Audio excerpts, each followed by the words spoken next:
ज्ञानवापी मस्जिद या ज्ञानवापी मंदिर। जी हाँ, आपने बिल्कुल सही सुना, ज्ञानवापी मंदिर। अगर यकीन नहीं हो तो आप एक बार सोच के देखिए, क्या मस्जिद के अंदर स्वास्तिक के चिन्ह मिल सकते हैं? या फिर यूँ कहें कि दीवारों में क्या ओम की आकृति मिल सकती है? या फिर अंदर खंभों में डमरू या त्रिशूल जैसे निशान मिल सकते हैं? अगर इन सब को नज़रअंदाज भी किया जाए, लेकिन अगर मस्जिद के अंदर शिवलिंग पाया जाए तो ये होश उड़ा देने जैसा होगा।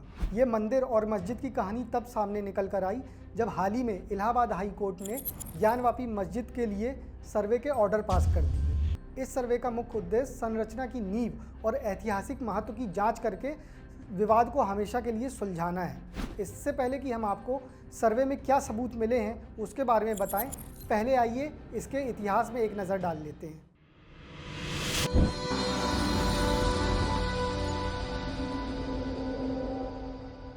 उत्तर प्रदेश के वाराणसी में स्थित भगवान शिव को समर्पित काशी विश्वनाथ मंदिर हिंदुओं के मुख्य मंदिरों में से एक है।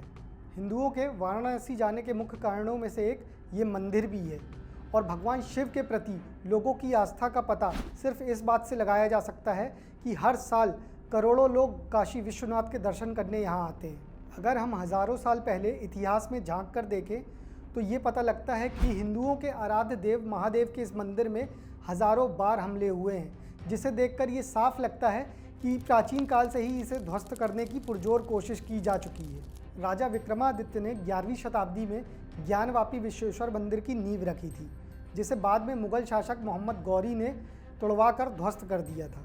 इसके बाद एक बार फिर शिव भक्तों ने अपने प्रेम और श्रद्धा से इस मंदिर को दोबारा खड़ा किया था, जिसे बाद में महमूद शाह ने तोड़वा दिया था। अब इस बार टोडरमल ने 16वीं शताब्दी के अंत में बनारस के ब्राह्मण नारायण भट्ट के साथ मिलकर मंदिर का निर्माण करवाया, मगर इस बार मंदिर को ध्वस्त करने का बीड़ा उस समय के शासक शाहजहां ने उठा लिया था और उसने एक सेना की टुकड़ी भी भेजी मंदिर को गिराने के लिए।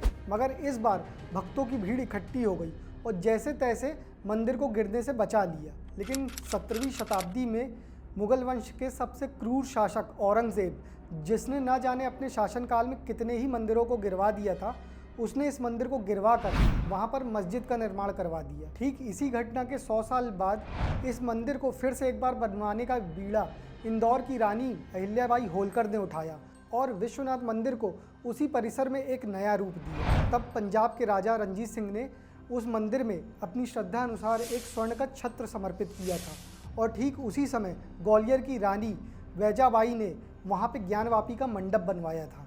ठीक उसी समय नेपाल के राजा ने नंदी की एक बड़ी सी मूर्ति को वहाँ स्थापित करवाया था। और हम आपको बता दें कि आज भी नंदी का मुख उस ध्वस्त किए मंदिर की ओर ही है, इसीलिए बाबा विश्वनाथ के मंदिर से नंदी उल्टे बैठे हुए दिखते हैं। अब बात करें अगर सर्वे की, तो जहां सर्वे की रिपोर्ट आने और फैसले को लेकर हिंदू बेसब्री से इंतजार कर रहे हैं, वहीं दूसरा वर्ग इस चीज़ पर भारी विरोध कर रहा है। और तो और सर्वे के बारे में वो अलग अलग बातें कर रहे हैं, जिससे वो ये जताने की कोशिश कर रहे हैं कि यहाँ मंदिर कभी था ही नहीं, यहाँ तो मस्जिद था, वो भी हज़ारों साल पुराना, जो उस समय के मुगल शासक औरंगज़ेब ने बनवाया था। यही नहीं बल्कि इस वर्ग के लोग में भी कोई कुछ कह रहा है तो कोई कुछ। किसी का कहना है कि ये इमारत दिने इलाही आस्था की एक संरचना थी, तो वहीं कोई कह रहा है कि यहाँ एक मंदिर था जिसे जौनपुर के एक व्यापारी ने क्रोध में आकर नष्ट कर दिया था। और वहीं किसी का ये दावा है कि शाहजहां ने यहाँ पर सबसे पहले एक मदरसे की शुरुआत की थी और तभी से ये एक मस्जिद है। इस सर्वे के विरोध करने के पीछे ज्ञानवापी मस्जिद मैनेजमेंट कमेटी का ये तर्क है कि ये सर्वे पूजा स्थल की रक्षा करने वाले 1991 के बने भारतीय कानून के प्रावधान के बिल्कुल विपरीत है। दोस्तों, आपको जानकर हैरानी होगी कि पुरानी सरकार के द्वारा एक ऐसा कानून बनाया गया था जिसमें ये बोला गया है कि अयोध्या राम जन्मभूमि बाबरी मस्जिद को छोड़कर बाकी सभी स्थलों की प्रकृति वैसी ही रहेगी जैसी कि 15 अगस्त 1947 में थी और ऐसे सभी स्थलों को परिवर्तित करना अवैध माना जाएगा। और सर्वे में मिले सबूतों की बात करें तो वो बात याद आ जाती है कि सत्य को प्रमाण की आवश्यकता नहीं होती, और यहाँ भी कुछ ऐसा ही देखने को मिल रहा है। दोस्तों, सबसे बड़ा सत्य तो वजू के टैंक में मिले शिवलिंग के रूप में सामने आया है। आपकी जानकारी के लिए बता दें कि वजू एक प्रकार का नियम है जो नमाज के पहले अदा किया जाता है। इसमें नमाज अदा करने वाले लोग नमाज के पहले अपने हाथ, पाँव और बाहरी अंगों को धोते हैं। ज़रा सोच के देखिए जिस पानी में नमाज के पहले वजू अदा की जा रही थी, उसी के अंदर एक विशाल शिवलिंग पाया गया और सर्वे का विरोध करने वाला पक्ष इसका मजाक उड़ाते हुए कह रहा था कि ये एक वजू के पानी का फव्वारा है।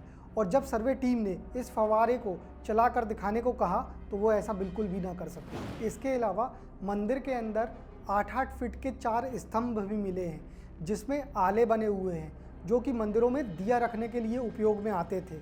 और साथ में इसके पास 7 पंक्तियों में संस्कृत के 14 से 15 शब्द लिखे हुए हैं जो अपने इतिहास की कहानी खुद बयां कर रहे हैं। और तो और इन स्तंभों में घंटियां, कमल के फूल, स्वास्तिक, त्रिशूल और डमरू जैसे कई चीज़ों के चिन्ह पाए गए हैं जो कि हिंदुओं की आस्था के प्रमाण हैं। ज्ञानवापी के गुंबद के नीचे की जगह पूरी तरह से हिंदू मंदिर के गर्भगृह की तरह दिखाई दे रही है।